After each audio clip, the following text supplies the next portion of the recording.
बोलिए प्रेम से श्री सद्गुरु महाराज की जय। श्री सद्गुरु महाराज की जय।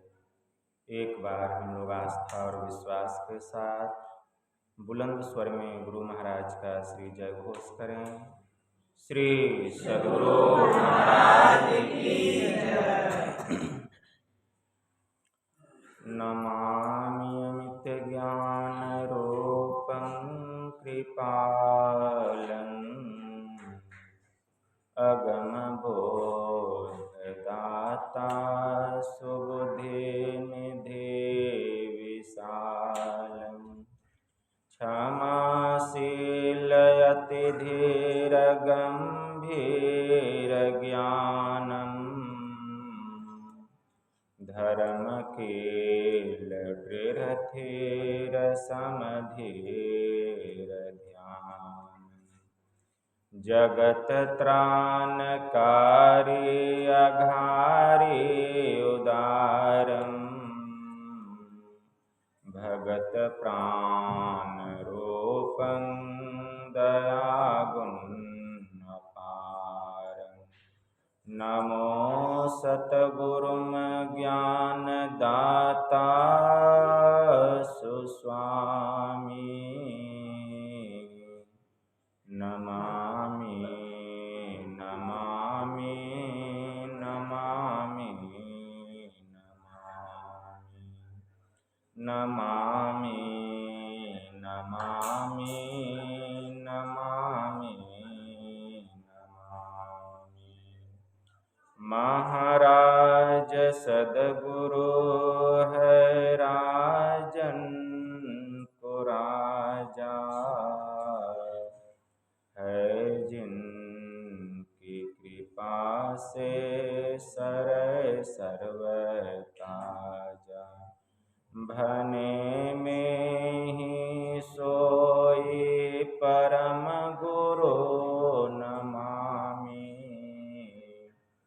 नमामि नमामि नमामि नमामि नमामि नमामि श्री सद्गुरु महाराज की जय। अव्यक्त रूप में परमाराध्य संत सद्गुरु महाराज के पावन कमल चरणों में बारंबार नमन। आदरणीय सत्संग प्रेमी गुरुजनों, भक्तिमती माताओं एवं धर्मशीला बहनों, यह संत मत का साप्ताहिक अपराह्नकालीन का सत्संग है, जिसमें हम लोग अपनी अपनी उपस्थिति दर्ज कर रहे हैं। इस संतमत सत्संग के द्वारा ज्ञान योग युक्त एकमात्र ईश्वर भक्ति का संदेश दिया जाता है, उपदेश दिया जाता है। प्रत्येक प्राणी मात्र को बोध कराया जाता है कि ज्ञान क्या है, योग क्या है, भक्ति क्या है, जीव क्या है, माया क्या है, ब्रह्म क्या है। इन सभी रहस्यमय बातों का ज्ञान सत्संग के माध्यम से यह जो जीव अबोध बना हुआ है, सत्संग श्रवण करते करते एक दिन वह सुबोध और परम ज्ञानी हो जाता है। अभी संत स्तुति और गुरु वंदना से पाठ का शुभारंभ हुआ। हम लोगों ने अति ही मनोयोग पूर्वक भक्ति युक्त ढंग से पाठ का श्रवण किया। तत्पश्चात श्री रामचरितमानस सार सटीक सप्तम सोपान उत्तर कांड से भी हम लोगों ने पाठ का श्रवण किया। पाठ के क्रम में हम लोग श्रवण कर रहे थे। कागभुसुंडी जी महाराज और पक्षीराज गरुड़ के बीच का संवाद। कागभुसुंडी जी महाराज पक्षीराज गरुड़ से कह रहे हैं, क्या कह रहे हैं? शिव यज सुख सैन कादिक नारद, अजय मुनि ब्रह्म विचार विसारद, सब कर मत खगनायक करिए राम पद पंकज नेहा, श्रुति पुराण सद ग्रंथ कहाहीं, रघुपति भगति बिना सुख नाही, कमठ पीठ जामहि बरुबारा, बंध्या सूत बरु काहुहि मारा, फूलहि नभ बरु बहु विधि फूला, जीवन लह सुख हरि प्रतिकूला, तृषा जाय बरु मृग जल पाना,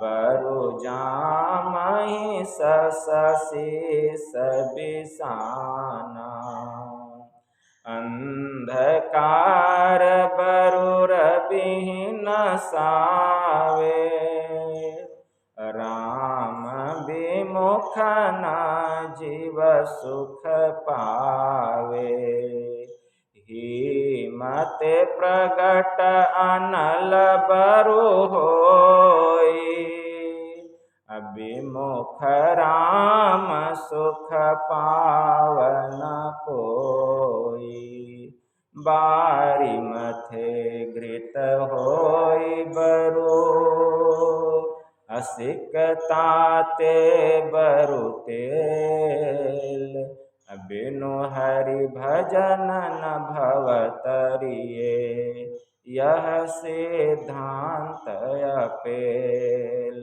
मस कहीं करहीं बिरंचि प्रभु, अजहि मसकते हीन, अस विचारि तजि संशय, राम ही भजहि प्रवीण। मतलब विषय क्या बन गया? भक्ति। विषय क्या बना? भक्ति। कागभुसुंडी जी महाराज पक्षीराज गरुड़ से कह रहे हैं कि हे खगेश, ज्ञान ध्यान में प्रवीण, साधना के परम प्रकाष्ठा को प्राप्त किए हुए जो महापुरुष हैं, उनका ऐसा विचार है, उनका ऐसा मत है। क्या मत है? शिव अज सुख सन कादिक नारद, जे मुनि ब्रह्म विचार विसारद। देखिए, देवों के देव महादेव भगवान शिव जी ज्ञान ध्यान में कितने प्रवीण हैं। उनको जोगियों का योगीश्वर कहा गया, उनको योगीश्वर की उपाधि से विभूषित किया गया। ऐसे देवों के देव भगवान महादेव अज प्रजापति ब्रह्मा जी, शुक वेदव्यास जी महाराज के सुपुत्र सुखदेव मुनि, सनकादिक ब्रह्मा जी के मानस पुत्र सनक, सनंदन, सनातन और सनत कुमार, इनके अलावा देवताओं के ऋषि होने का जिनको अधिकार प्राप्त हुआ देवर्षि नारद, और जो ज्ञान ध्यान में प्रवीण महापुरुष हैं, उनका ऐसा विचार है, उनका ऐसा मत है। उन्होंने अपना विचार दिया, अपना मत बतलाया कि करिए राम पद पंकज नेहा। अगर जीव सुख चाहता है, शांति चाहता है, अपना परम कल्याण चाहता है, तो उसको राम के चरणों में प्रेम करना पड़ेगा, अर्थात उसको एक ईश्वर की भक्ति करनी पड़ेगी। श्रुति पुराण सदग्रंथ कहाही, रघुपति भगति बिना सुख नाहि। कागभुसुंडी जी महाराज पक्षीराज गरुड़ से कहते हैं कि हे खगेश, हमारी श्रुति मतलब हमारा वेद कहता है, हमारे पुराण सदग्रंथ कहते हैं, 4 वेद बतलाया गया, 18 पुराण बतलाया गया, 108 उपनिषद बतलाया गया। इन सबों का ऐसा कहना है कि रघुपति भगति बिना सुख नहीं। मतलब जब तक हम ईश्वर की भक्ति नहीं करेंगे हमको सुख मिलने वाला नहीं है। चाहे इसके बदले में असंभव काम संभव हो जाए, यह मैं मान सकता हूं, लेकिन अगर कोई कह दे कि बिना ईश्वर की भक्ति किए हमको सुख मिल गया, शांति मिल गया, सुकून मिल गया, हमारा कल्याण हो गया, तो यह मैं मानने वाला नहीं। अब मन में विचार होता होगा कि ऐसा असंभव काम कौन कौन है जो कि संभव हो जाए। कागभुसुंडी जी महाराज कहते कि यह मैं मान सकता हूं। कौन कौन सा असंभव काम संभव हो जाए? उनके लिए तो संभव हो जाए, लेकिन जब आप सुनिएगा तो कहिएगा कि बाबा किसी काल में संभव होने वाला नहीं है। लेकिन कागभुसुंडी जी महाराज कहते कि मैं मान सकता हूं कि यह संभव हो जाए, लेकिन आप नहीं मानेंगे। अब कहिए कैसे? तो सुनिए।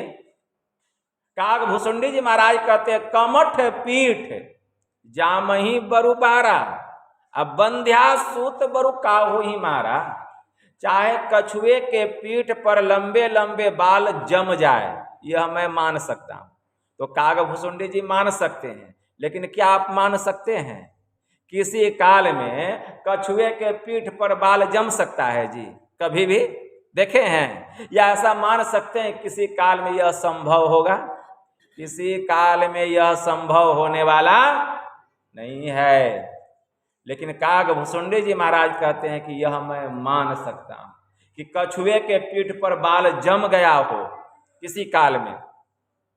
कमठ पीठ जामही बरु बारा, बंध्या सूत बरु काहू ही मारा। चाहे बांझ का बेटा किसी को मार दे, अरे जो माई बांझ है उसको बेटा ही नहीं है, वो किसी को भला कहां से मारेगा?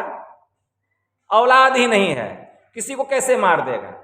लेकिन कागभुसुंडी जी महाराज कहते हैं कि यह मैं मान सकता हूं, यह मैं मान सकता हूं कि यह संभव काम किसी काल में संभव हो जाए, लेकिन होने वाला नहीं है।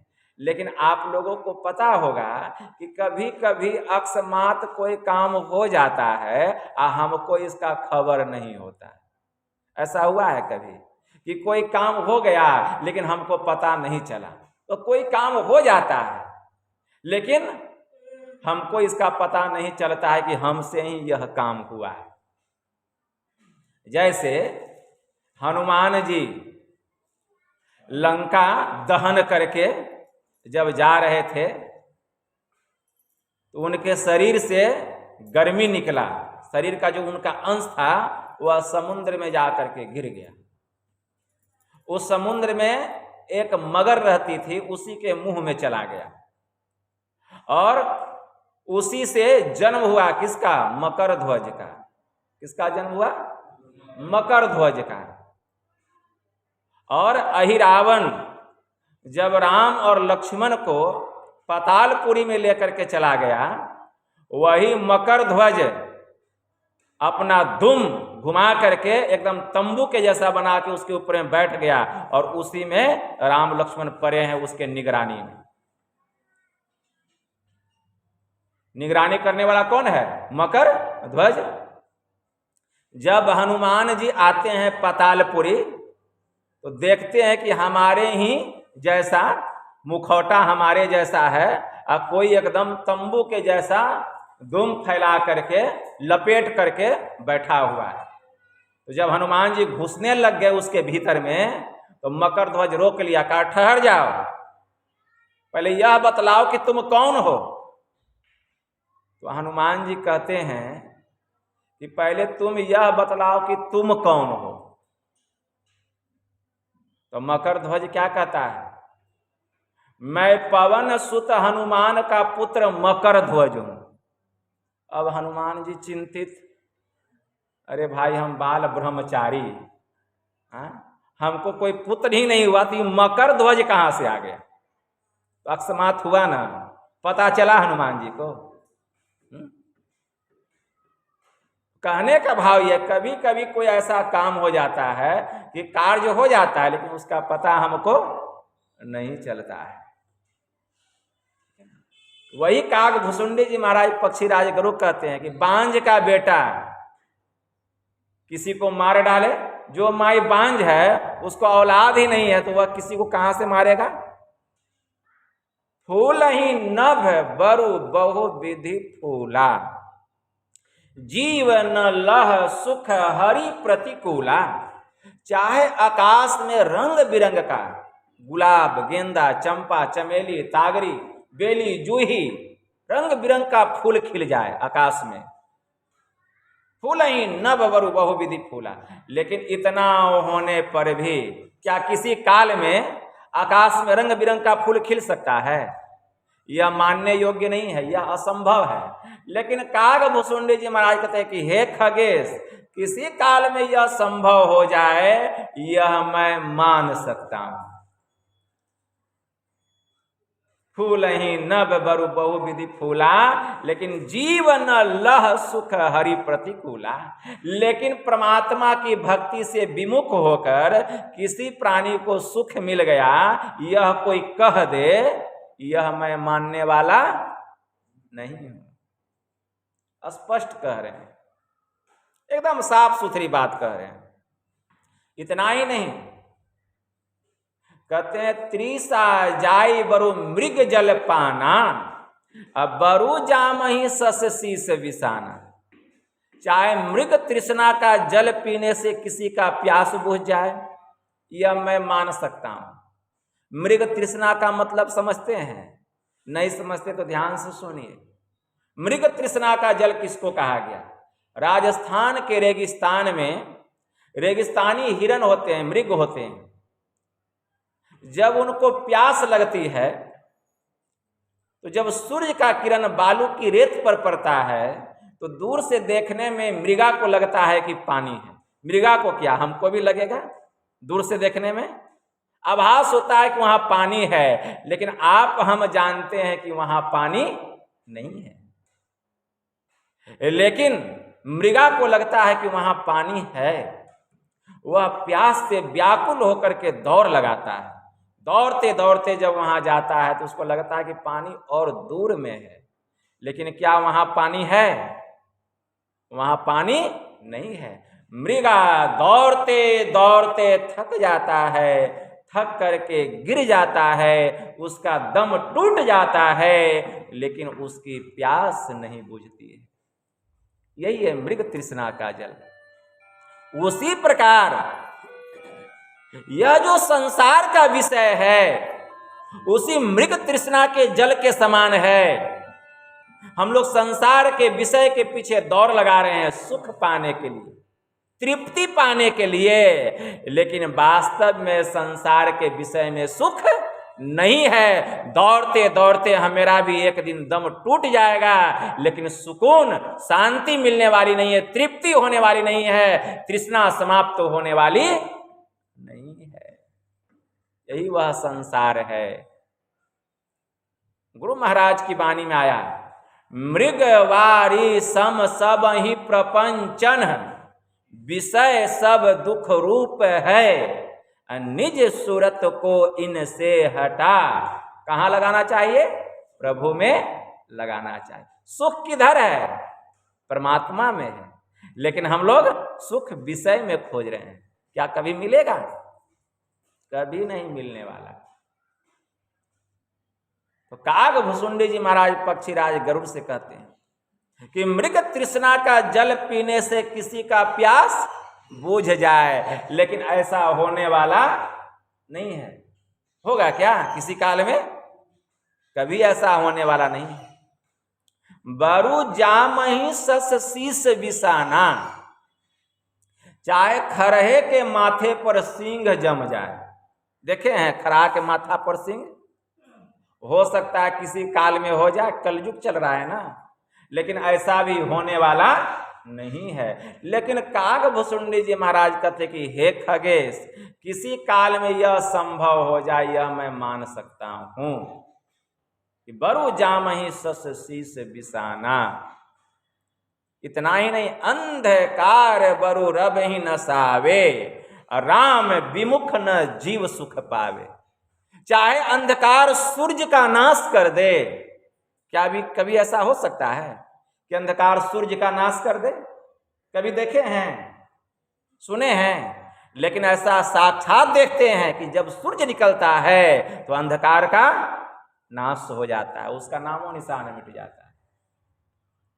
लेकिन यहां सब बात उल्टी उल्टी बोल रहे हैं कागभुसुंडी जी महाराज कि अंधकार बरु रबहि न सावे, यह मैं मान सकता हूं, लेकिन राम विमुख न जीव सुख पावे।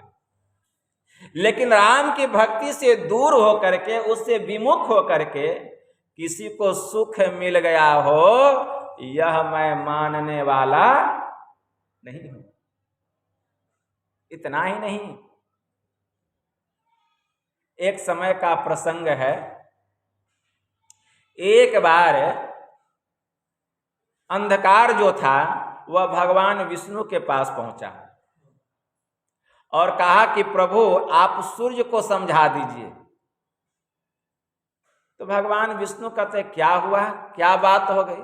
प्रभु क्या बतलाऊं, अंधे सूर्य ने मेरा जीना दुभर कर दिया है, वह मुझे चैन की ठंडी सांस नहीं लेने देता। प्रभु क्या बतलाऊं प्रभु, जहां मैं रहता हूं वह पलक झपकते ही आ जाता है और मुझे खदेड़ करके भगा देता है। प्रभु इतिहास गवाह है कि आज तक मैंने उसका कुछ नहीं बिगाड़ा, लेकिन पता नहीं वह किस जन्म की दुश्मनी का बदला मुझसे ले रहा है। प्रभु आप सूर्य को समझा दीजिएगा। क्या ठीक है। अंधकार के जाने के बाद सूर्य देवता को बुलाया गया। सूर्य देवता आते हैं, भगवान विष्णु कहते हैं कि सूर्य क्या बात है, अरे तुमने अंधकार का जीना दुभर क्यों कर दिया है? अरे वह जहां कहीं रहता तुम वहां दौड़ के चले जाते हो, उसको खदेड़ करके भगा देते हो। तुम उसे चैन की ठंडी सांस क्यों नहीं लेने देते? तुम किस जन्म की दुश्मनी का बदला उससे ले रहे हो, जल्दी बताओ। अब सूर्य भगवान माथा पे हाथ रख लेते कि कोई और यह बात कहता तो बात और होती। स्वयं भगवान विष्णु यह प्रश्न पूछ रहे हैं तो सूर्य भगवान क्या कहते हैं, प्रभु अभी आपके सामने फैसला हो जाएगा, बताने की जरूरत नहीं है हमको, हम यहीं पर हैं, अभी आप अंधकार को बुलाइए मेरे पास, अभी सामने फैसला हो जाएगा। अब विचार कीजिए, जहां प्रकाश है वहां अंधकार आ सकता है? प्रकाश के सामने अंधकार नहीं आ सकता। क्यों? कारण क्या है? अंधकार असत्य है, अंधकार झूठा है, मिथ्या है। जब तक प्रकाश नहीं हुआ है तब तक उसका अस्तित्व है, जैसे ही प्रकाश हो गया उसका अस्तित्व समाप्त हो गया, अस्तित्व ही उसका समाप्त हो गया। कागभुसुंडी जी महाराज पक्षीराज गरुड़ से कहते हैं कि अंधकार बरु रबहि न सावे, राम विमुख न जीव सुख पावे। लेकिन अंधकार सूर्य का नाश कर दे यह मैं मान सकता हूं, लेकिन कभी ऐसा होने वाला नहीं है। लेकिन ईश्वर की भक्ति से दूर रह करके, उससे विमुख होकर के किसी को भी सुख मिलने वाला नहीं है। अहीमते प्रगट अनल बरु होई, विमुख राम सुख पावन कोई। मतलब हिम मतलब पाला से अग्नि प्रकट हो जाए, यह मैं मान सकता हूं। कभी देखे हैं कि बर्फ से अग्नि प्रकट हो गया हो, ओला से? देखे हैं? किसी भी काल में उससे अग्नि प्रकट होने वाला नहीं है। लेकिन हिमते प्रगट अनल बरु होई, यह मैं मान सकता हूं। लेकिन विमुख राम सुख पावन कोई, राम की भक्ति से दूर होकर के किसी भी प्राणी को सुख मिलने वाला नहीं है। अंत में कागभुसुंडी जी महाराज ने कहा, बारी मथे घृत होई बरु, सिकता ते बरु तेल, बिनु हरि भजन न भव तरिए, यह सिद्धांत अपेल। बारी का मतलब क्या होता है? पानी। पानी को कोई खूब मथे, उससे घी निकलेगा? किसी भी काल में पानी को मथने से घी निकलने वाला नहीं है। लेकिन कागभुसुंडी जी महाराज क्या कह रहे हैं? यह मैं मान सकता हूं। असिकता ते बरु तेल, सिकता का मतलब बालू। बालू को पेरने से तेल निकल जाए। कोई कितना बालू को पेरेगा, तेल निकलेगा? किसी काल में यह संभव होने वाला नहीं है। लेकिन यह असंभव काम किसी काल में संभव हो जाए, हे खगेश, यह मैं मान सकता हूं। लेकिन बिनु हरि भजन न भव तरिए, यह सिद्धांत अपेल। लेकिन बिना परमात्मा की भक्ति किए किसी को इस संसार रूपी सागर से छुटकारा मिल जाए, यह अटल सिद्धांत है कि बिना ईश्वर की भक्ति किए, यह ध्रुव सिद्धांत है कि बिना ईश्वर की भक्ति किए, परमात्मा की भक्ति किए, किसी को भी संसार रूपी सागर से छुटकारा मिलने वाला नहीं है। अगर संसार रूपी सागर से छुटकारा पाना है तो उसको एक ईश्वर की भक्ति करनी पड़ेगी, एक परमात्मा की भक्ति करनी पड़ेगी। देखिए कितना दृढ़ होने के लिए कह रहे हैं, एक ईश्वर पर कितना दृढ़ होना पड़ेगा, मजबूती के साथ। परमात्मा की भक्ति में कितना मजबूती के साथ, कितना दृढ़ता के साथ लगना पड़ेगा। इसीलिए हमारे परमाराध्य ने कहा, पर ये सिद्धांत क्या कहते, एक सर्वेश्वर पर ही अचल विश्वास, अचल विश्वास, पूर्ण भरोसा तथा अपने अंतर में ही उनकी प्राप्ति का दृढ़ निश्चय रखना। सद्गुरु की निष्कपट सेवा, सत्संग और दृढ़ ध्यानाभ्यास, इन पांचों को मोक्ष का कारण समझना चाहिए। कितनी दृढ़ता चाहिए, इस तरह भक्ति करेंगे। लेकिन भक्ति हो, अब भक्ति में प्रेम नहीं हो, तब भक्ति के साथ भक्ति में प्रेम भी होना चाहिए। बिना प्रेम का भक्ति होता है?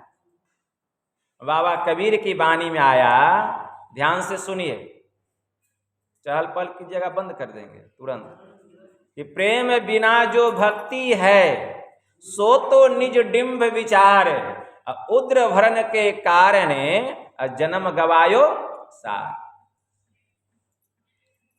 हमारे परमाराध्य ने कहा, प्रेम भक्ति गुरु दीजिए, बिनवो कर जोरी, पल पल छोह न छोड़िए, सुनिए गुरु मोरी।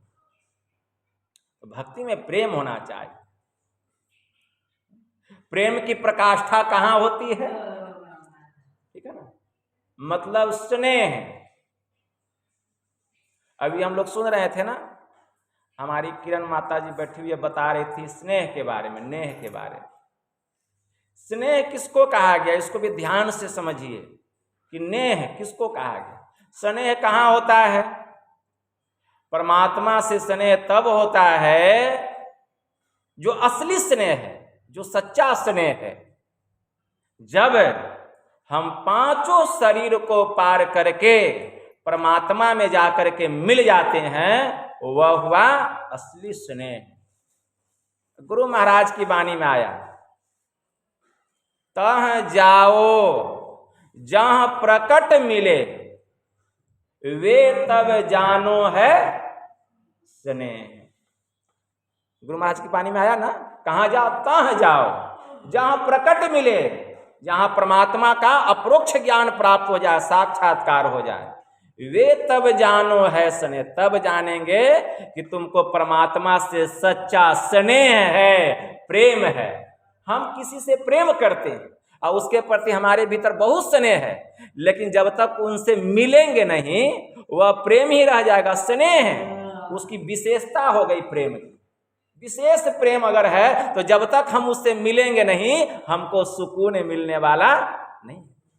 कोई प्रेमी और प्रेमिका है, वह प्रेम करता है, लेकिन उसको शांति तब तक नहीं मिलती है कि जब तक वह एक दूसरे से मिल न जाए। देखते हैं, और जब दोनों एक दूसरे से मिल जाता है तब कितना सुकून मिलता है। यही है असली स्नेह। तो यहाँ प्रेमी कौन है और प्रेमिका कौन है? ठीक है ना। यहाँ परमात्मा जो है वही प्रियतम है और हम लोग जो हैं जीवात्मा यही प्रेमी है। ठीक है ना। यह प्रेमी जिस दिन उस प्रियतम से जाकर के मिल जाएगा उस दिन सच्चा स्नेह होगा। तो तह जाओ जहां प्रकट मिले, वे तब जानो है स्नेह। स्नेह बिना नहीं भक्ति होती है। बिना प्रेम ही नहीं रहेगा तो भक्ति कहां से होगी?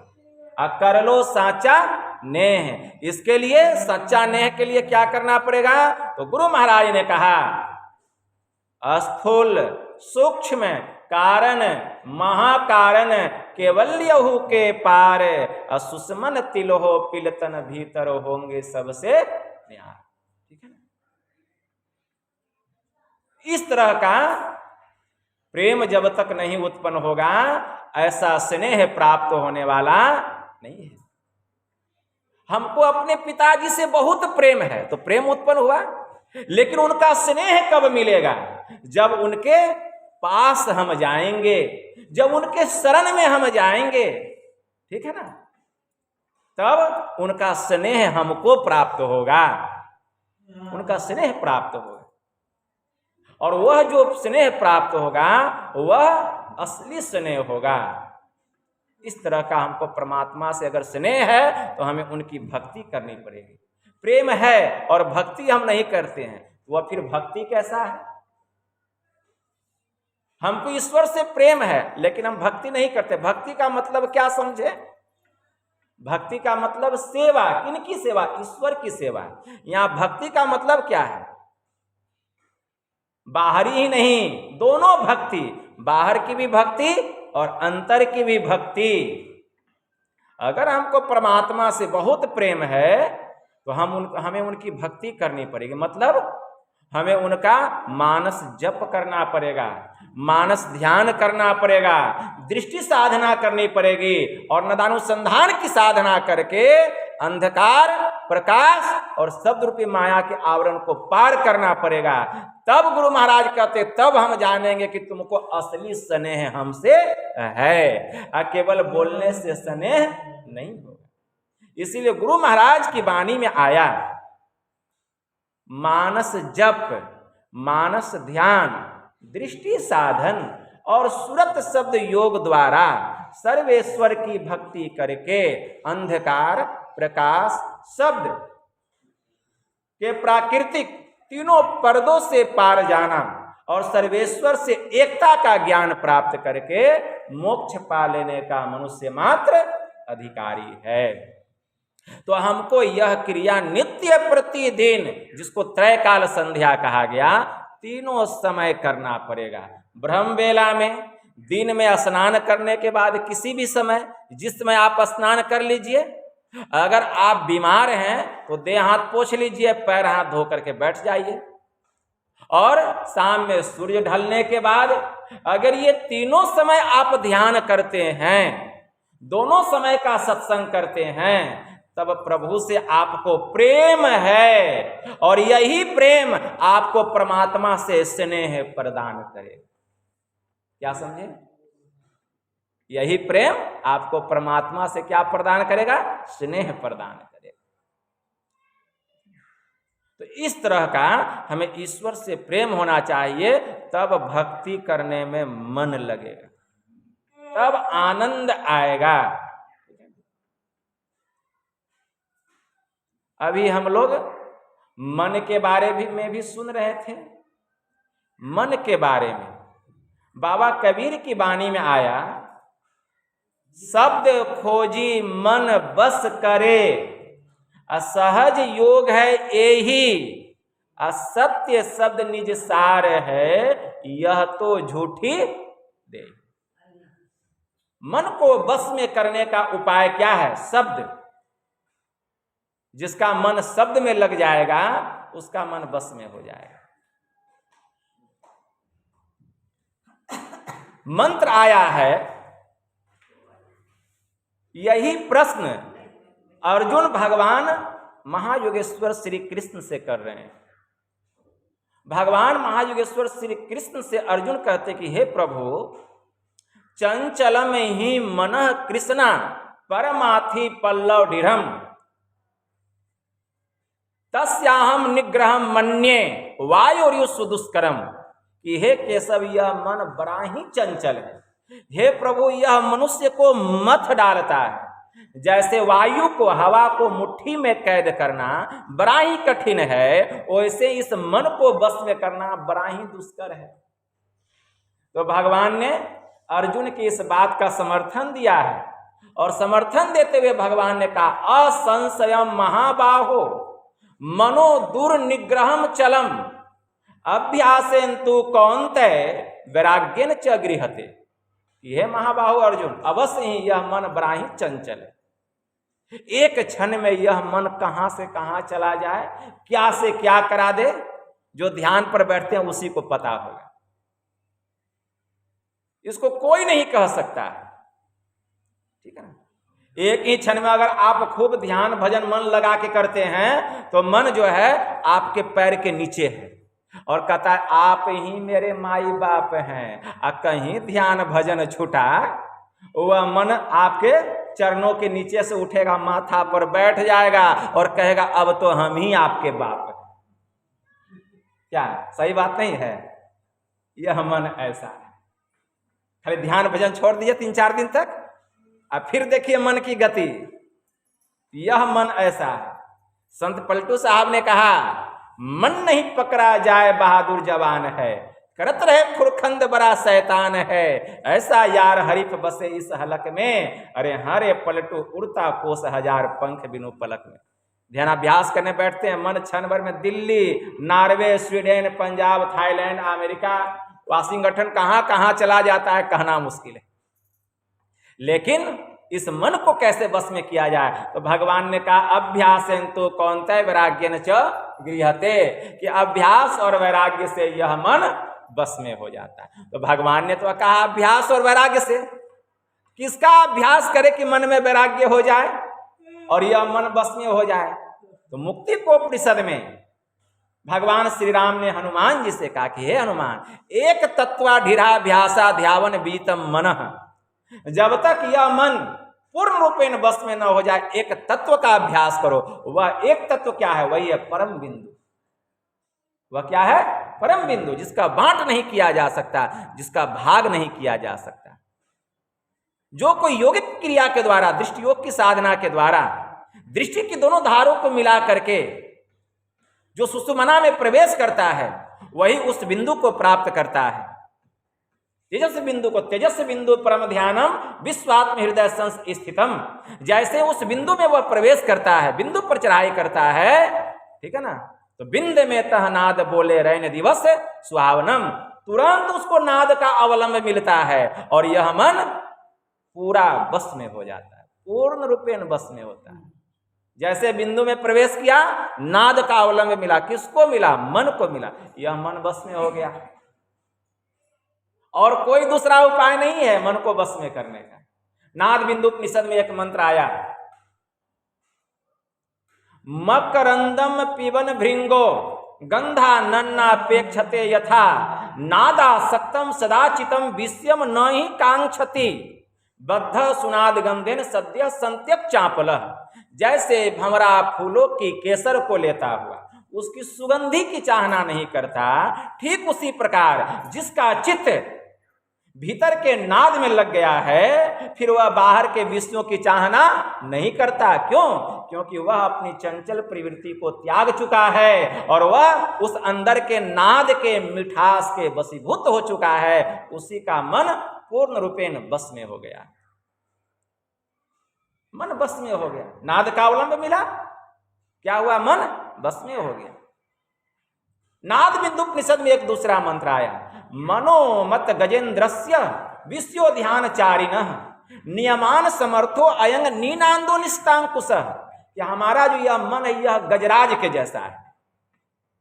जैसे गजराज आनंद वाटिका में विचरण करता है, वहां के पेड़ पौधों को तोड़ता है, मचलता है, कुचलता है, लेकिन जब महावत आता है, अंकुश लगाता है, हाथी 4 कदम पीछे हटता है, पूर्ण रूपेण बस में हो जाता है। उसी प्रकार हमारा यह मन गजराज के जैसा है और यह विषय रूपी वाटिका में विचरण कर रहा है, कभी रूप में, कभी रस में, कभी गंध में, कभी स्पर्श में, कभी शब्द में।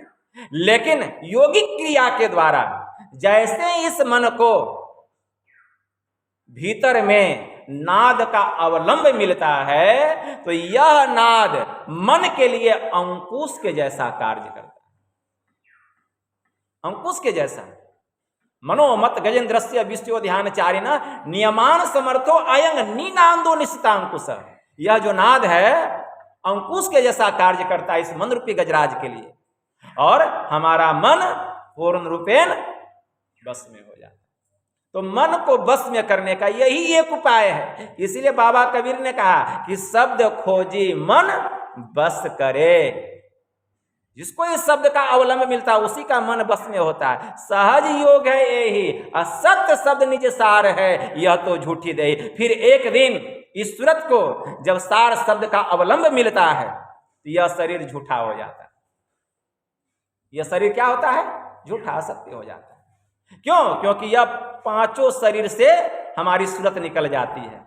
स्थूल सूक्ष्म कारण महाकारण केवल यहू के पार, सुषमन तिलोह पिलतन भीतर होंगे सबसे न्यार।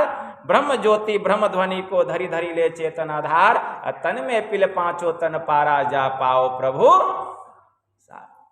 गुरु महाराज की वाणी। ये तो मन के बारे में हो गया, मन को बस में करने का उपाय।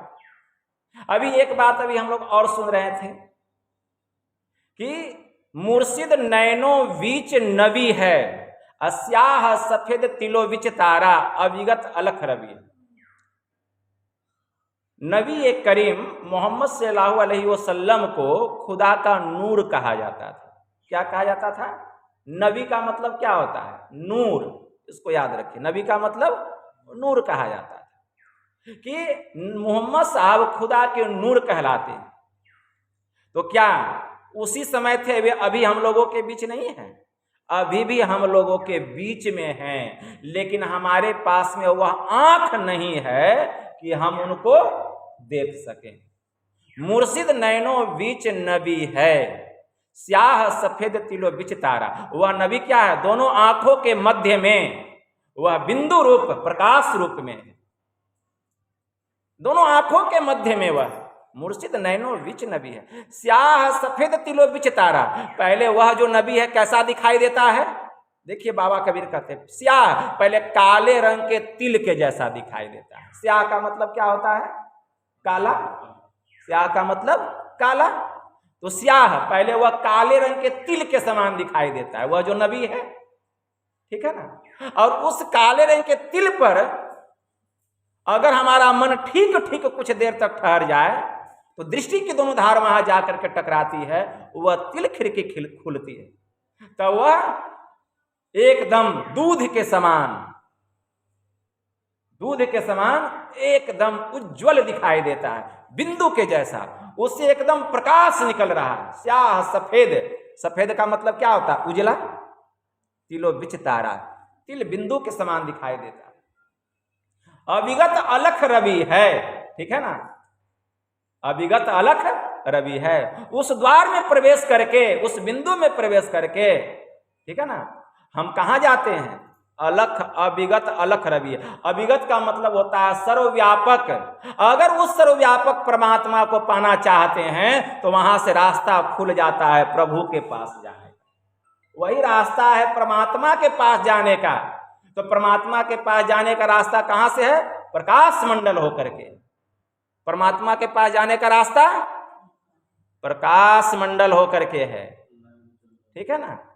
गुरु महाराज की वाणी में आया, ध्यान से सुनिए।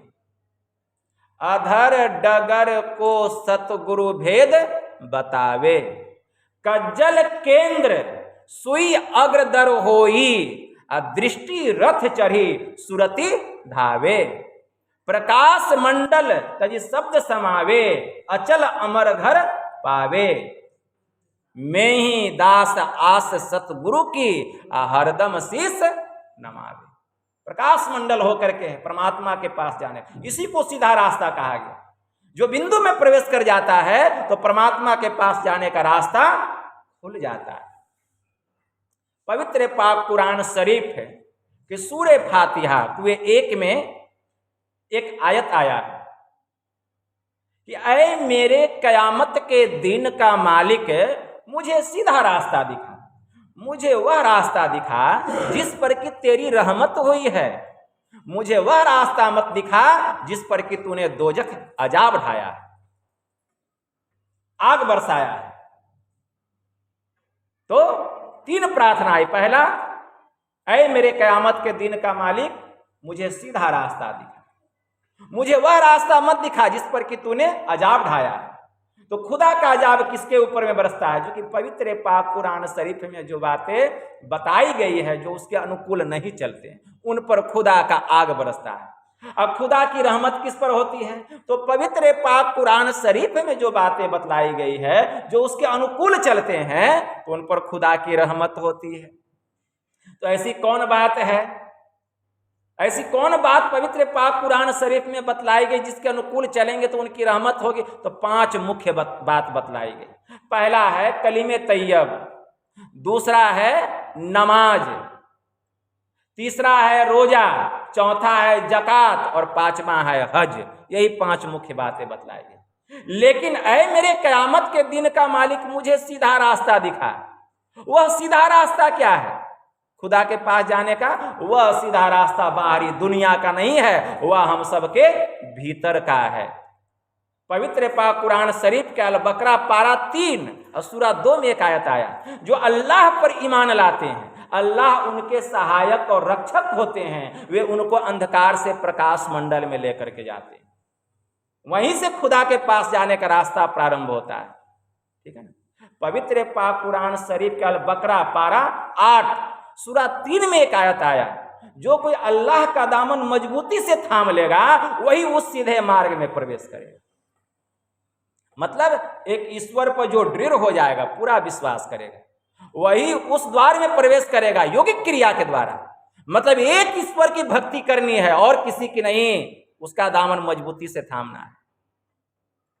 तब यौगिक क्रिया के द्वारा जब हम खूब अभ्यास करेंगे तब उस द्वार में प्रवेश करेंगे, उस सीधे मार्ग में प्रवेश करेंगे। तो हम विशेष नहीं बोलेंगे, समय बहुत हो चुका है। यही थोड़ा सा आप लोगों की सेवा में कहा। बस मैं इतना ही कहकर अपनी वाणी को यहीं विराम देता हूँ। बोलिए प्रेम से श्री सद्गुरु महाराज की।